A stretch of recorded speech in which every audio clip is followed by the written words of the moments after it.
میں بھی باہر موجود تھا، مگر اندر سے مکمل طور پر بے چین تھا۔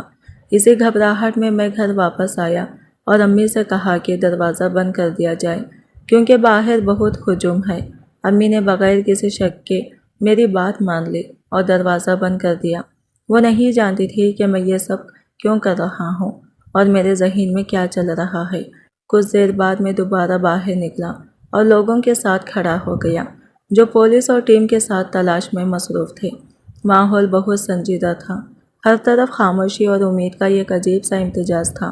تھوڑی دیر بعد پولیس ٹیم وہاں سے واپس چلی گئی کیونکہ ابھی تک کوئی واضح سراغ نہیں ملا تھا۔ یہ لمحہ میرے لیے ایک عجیب سا سکون لے کر آیا، مگر یہ سکون مکمل نہیں تھا۔ مجھے احساس تھا کہ یہ معاملہ ابھی ختم نہیں ہوا اور خطرہ ابھی بھی مکمل طور پر ٹلا نہیں تھا۔ وقت تیزی سے گزر رہا تھا اور میں مینا کے گم ہونے کو ایک پورا ہفتہ ہو چکا تھا، لیکن ابھی تک کوئی حتمی سراغ نہیں ملا تھا۔ میں خود کو کسی حد تک محفوظ سمجھنے لگا تھا، جیسے شاید اب سب کچھ ٹل گیا ہو، مگر دل کے اندر ایک عجیب سا خوف ہمیشہ موجود رہتا تھا۔ اتوار کا دن تھا، اس لیے میں گھر پر ہی تھا۔ صبح کے وقت بھی میں اپنے کمرے سے باہر نہیں نکلا۔ جب سے یہ سب ہوا تھا میری نیند بھی ختم ہو چکی تھی اور سکون بھی کہیں کھو چکا تھا۔ ہر وقت میرے ذہن میں وہی باتیں چلتی رہتی اور میرا ضمیر مجھے اندر سے جھنجھوڑتا رہتا تھا۔ میرا دل اب کسی چیز میں نہیں لگتا تھا۔ میں باہر سے بالکل خاموش تھا، لیکن اندر ایک طوفان تھا جو مجھے ہر لمحہ توڑ رہا تھا۔ امی اور ابو کو بھی میرے رویے میں تبدیلی محسوس ہو رہی تھی، مگر انہوں نے مجھ سے کچھ نہیں پوچھا۔ اسی دوران میں نے سوچنا شروع کر دیا تھا کہ شاید مجھے خود ہی سب کچھ بتا دینا چاہیے، شاید اسی میں کوئی سکون مل جائے، مگر یہ خیال آتے ہی میرا خوف دوبارہ غالب آ جاتا۔ میں انہی الجھنوں میں تھا کہ اچانک گھر کے دروازے پر زور زور سے دستک ہونے لگی۔ آواز اتنی تیز تھی کہ پورا گھر ایک لمحے کے لیے ساکت ہو گیا۔ میرے دل کی دھڑکن تیز ہو گئی۔ میں فوراً کمرے سے باہر نکلا۔ ابو دروازہ کھول چکے تھے، باہر پولیس کھڑی تھی۔ انہیں دیکھ کر میرے جسم میں ایک جھٹکا سا لگا۔ پولیس نے سنجیدہ لہجے میں کہا کہ وہ تفتیش کے لیے آئے ہیں اور کچھ سوالات کے لیے جوابات چاہیے۔ ابو فوراً پریشان ہو گئے اور بولے کہ شاید کوئی غلط فہمی ہوئی ہے، ہمارا بیٹا ایسا نہیں کر سکتا۔ لیکن پولیس اہلکاروں نے کہا کہ ان کے پاس کچھ معلومات ہیں جن کی بنیاد پر وہ تفتیش کر رہے ہیں۔ اسی دوران انہوں نے بتایا کہ کچھ شواہد اور CCTV ریکارڈز کی مدد سے کیس کی کھڑکیاں جوڑی جا رہی ہیں۔ یہ سن کر گھر کا ماحول بالکل بدل گیا۔ ہر طرف خاموشی اور حیرت چھا گئی۔ کچھ ہی دیر میں محلے کے لوگ بھی گھر کے باہر جمع ہونا شروع ہو گئے۔ ہر کسی کے چہرے پر سوال تھے اور ماحول میں بے چینی پھیل گئی۔ میرے لیے یہ لمحہ بہت بھاری تھا، مگر میں خاموش کھڑا سب کچھ دیکھ رہا تھا، جیسے میری زندگی کسی اور کہانی میں بدل چکی ہو۔ اب کہانی ایک ایسے موڑ پر پہنچ چکی تھی جہاں پر سچ سامنے آنے کے قریب تھا اور ہر لمحہ فیصلہ کن ہوتا جا رہا تھا۔ گھر کے باہر پولیس اور پورا محلہ جمع تھا۔ ہر طرف خاموشی تھی، مگر اس خاموشی میں بھی یہ خوف چھپا ہوا تھا۔ لوگ سرگوشیوں میں باتیں کر رہے تھے اور ہر کسی کے چہرے پر ایک ہی سوال تھا کہ آخر مینا کے ساتھ ہوا کیا ہے۔ پولیس اہلکار مسلسل تحقیقات کر رہے تھے اور ابو کو سمجھا رہے تھے کہ یہ معاملہ جذبات سے نہیں بلکہ صبر اور قانون سے حل ہوگا۔ ابو بار بار یہی کہہ رہے تھے کہ ان کا بیٹا ایسا نہیں کر سکتا، یہ ضرور کوئی غلط فہمی ہے، مگر پولیس کے چہرے سنجیدہ تھے اور وہ اپنے طریقے سے آگے بڑھ رہے تھے۔ میں ایک طرف کھڑا یہ سب دیکھ رہا تھا، مگر میرے اندر ایک طوفان چل رہا تھا۔ دل تیزی سے دھڑک رہا تھا اور ذہن میں بار بار وہی خوفناک خیالات آ رہے تھے۔ مجھے لگ رہا تھا کہ اب کچھ بھی پہلے جیسا نہیں رہے گا۔ کچھ دیر بعد پولیس وہاں سے چلی گئی، مگر محلہ اسی طرح ہلچل میں رہا۔ لوگ ایک دوسرے سے باتیں کر رہے تھے، ہر کوئی اپنی اپنی رائے دے رہا تھا، اور مینا کی گمشدگی ایک پورے علاقے کا درد بن چکی تھی۔ رات تک گھر کا ماحول مکمل طور پر خاموش ہو چکا تھا۔ ابو اور امی دونوں بہت پریشان تھے۔ امی بار بار دعا کر رہی تھی اور ابو خاموشی سے بیٹھے سوچ میں گم تھے۔ میں اپنے کمرے میں اکیلا تھا، مگر میرے اندر سکون نام کی کوئی چیز باقی نہیں رہی تھی۔ اس رات میں نے پہلی بار بہت گہرائی سے سوچا کہ یہ خاموشی مجھے کہیں کا نہیں چھوڑے گی۔ ہر دن کے ساتھ خوف بڑھ رہا تھا اور ضمیر مجھے مزید توڑ رہا تھا۔ میں باہر سے تو نارمل دکھائی دینے کی کوشش کر رہا تھا مگر اندر سے مکمل طور پر بکھر چکا تھا۔ اگلی صبح جب سورج نکلا تو محلے میں ایک عجیب سی خاموشی تھی، نہ شور تھا نہ ہلچل، مگر ہر شخص کسی نہ کسی انتظار میں تھا۔ میں بھی اسی کیفیت میں تھا، جیسے کوئی بڑا طوفان آنے والا ہو۔ میں نے کافی دیر اپنے کمرے میں بیٹھ کر سوچا اور آخر کار ایک فیصلہ کیا۔ اب میں مزید اس بوجھ کے ساتھ نہیں جی سکتا تھا۔ مجھے خود ہی کسی ایسے راستے پر جانا تھا جہاں سچ کا سامنا ہو سکے، چاہے نتیجہ کچھ بھی ہو۔ میں آہستہ آہستہ گھر سے باہر نکلا۔ قدم بھاری تھے، دل بے چین تھا، مگر اندر کہیں ایک عجیب سا سکون بھی تھا، شاید اس لیے کہ اب جھوٹ کا بوجھ ساتھ نہیں تھا۔ میں سیدھا پولیس اسٹیشن کی طرف چل پڑا۔ راستے میں ہر قدم کے ساتھ مجھے اپنی پوری زندگی کا ایک فلم کی طرح یاد آ رہی تھی، خوف، خاموشی اور وہ لمحے جب میں نے سب کچھ اپنے اندر ہی دفن کر لیا تھا۔ پولیس اسٹیشن کے دروازے کے سامنے پہنچ کر میں کچھ دیر کھڑا رہا۔ دنیا جیسے ایک لمحے کے لیے رک گئی تھی۔ پھر میں نے گہری سانس لی اور اندر چلا گیا، اور اسی لمحے میری زندگی کا وہ باب شروع ہوا جہاں سے واپسی یا تو سچ کا ساتھ ہوتی ہے یا پھر ہمیشہ کے لیے ختم ہو جاتی ہے۔ پولیس اسٹیشن کے دروازے کے اندر قدم رکھتے ہی میری دل کی دھڑکن تیز ہو گئی۔ ایسا لگ رہا تھا جیسے میری پوری زندگی ایک لمحے میں میرے سامنے آ کھڑی ہوئی ہو۔ میں کئی منٹ تک خاموش کھڑا رہا۔ انسپکٹر نے میری حالت دیکھی تو مجھے کرسی پر بیٹھنے کا کہا، مگر میرے ہونٹ کانپ رہے تھے اور زبان ساتھ نہیں دے رہی تھی۔ کافی دیر خاموش رہنے کے بعد میری آنکھوں سے آنسو بہہ نکلے۔ میں ٹوٹ چکا تھا۔ ایک ہفتے سے جو بوجھ میں اپنے سینے میں اٹھائے پھر رہا تھا، اب وہ مجھ سے برداشت نہیں ہو رہا تھا۔ میں نے دھیرے سے کہا، میں مزید یہ بوجھ نہیں اٹھا سکتا۔ میری آواز سن کر انسپکٹر سنجیدہ ہو گیا۔ اس نے مجھے پانی دیا اور سکون سے بات کرنے کو کہا۔ میں نے سر جھکا لیا۔ اس لمحے مجھے پہلی بار احساس ہوا کہ انسان دنیا سے تو بہت کچھ چھپا سکتا ہے، مگر اپنے ضمیر سے نہیں چھپ سکتا۔ ادھر محلے میں سب لوگ ابھی بھی پریشان تھے۔ کریم چچا اور نسیم چچی کی حالت دن بدن خراب ہوتی جا رہی تھی۔ پورا محلہ ان کے ساتھ کھڑا تھا۔ سب دعا کر رہے تھے کہ کسی نہ کسی طرح یہ اندھیرا ختم ہو اور حقیقت سامنے آ جائے۔ چند دن بعد جب تفتیش مکمل ہوئی تو پورے علاقے میں ایک ہی بات پھیل گئی کہ آخر کار معاملہ حل ہو گیا ہے۔ لوگوں کو یقین نہیں آ رہا تھا کہ اتنے دنوں سے جس راز نے سب کو بے چین کر رکھا تھا وہ اچانک سامنے آ جائے گا۔ ابو اور امی کے لیے یہ سب کسی قیامت سے کم نہیں تھا۔ وہ خاموش تھے، بہت خاموش، مگر ان کی خاموشی میں ہزاروں سوال چھپے ہوئے تھے۔ مجھے پہلی بار احساس ہوا کہ انسان کے غلط فیصلے صرف اس کی اپنی زندگی نہیں بدلتے، بلکہ اس سے جڑے ہر شخص کو متاثر کرتے ہیں۔ وقت گزرتا گیا، محلہ آہستہ آہستہ اپنے معمول کی زندگی کی طرف واپس آنے لگا، لیکن اس واقعے نے سب کو ایک سبق دے دیا تھا۔ لوگ اپنے بچوں کا پہلے سے زیادہ خیال رکھنے لگے، ایک دوسرے کی خبر لینے لگے، اور یہ سمجھ گئے کہ کبھی کبھی ایک لمحے کی غفلت پورے خاندان کی زندگی بدل سکتی ہے۔ جہاں تک میرا تعلق تھا، میں نے ایک بات بہت دیر سے سیکھی تھی، سچ سے بھاگنا آسان لگتا ہے، مگر اس کا بوجھ انسان کو اندر ہی اندر ختم کر دیتا ہے۔ ضمیر کی عدالت دنیا کی ہر عدالت سے پہلے لگتی ہے، اور اس کا فیصلہ سب سے سخت ہوتا ہے۔ کہتے ہیں وقت ہر زخم بھر دیتا ہے، لیکن کچھ کہانیاں زخم نہیں بنتی، سبق بن جاتی ہیں، اور یہ کہانی بھی ایک سبق بن کر رہ گئی۔ انسان سے غلطی چھپ سکتی ہے، مگر اس کا اثر کبھی نہیں چھپتا۔ آخرکار سچ زیادہ دیر تک چھپا نہ رہ سکا۔ جو راز ایک ہفتے تک سب کی نظروں سے اوجھل رہا، وہ سامنے آ ہی گیا۔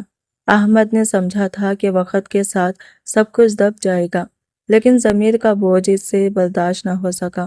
یہ غلط فیصلہ نہ صرف اس کی اپنی زندگی بلکہ کئی خاندانوں کی خوشیاں بھی لے ڈوبا۔ اس دن پورے محلے نے ایک سبق سیکھا کہ سچ دیر سے صحیح مگر سامنے ضرور آتا ہے۔ آج کی ویڈیو کہانی آپ کو کیسی لگی کمنٹ کر کے ضرور بتائے گا، اور ویڈیو اچھی لگی ہے تو لائک شیئر ضرور کیجیے گا اور ہمارے چینل کو سبسکرائب کریں۔ فرینڈس، ملتے ہیں اگلے نیو ویڈیو کے ساتھ، تب تک کے لیے بائے بائے، ٹیک کیئر، اللہ حافظ۔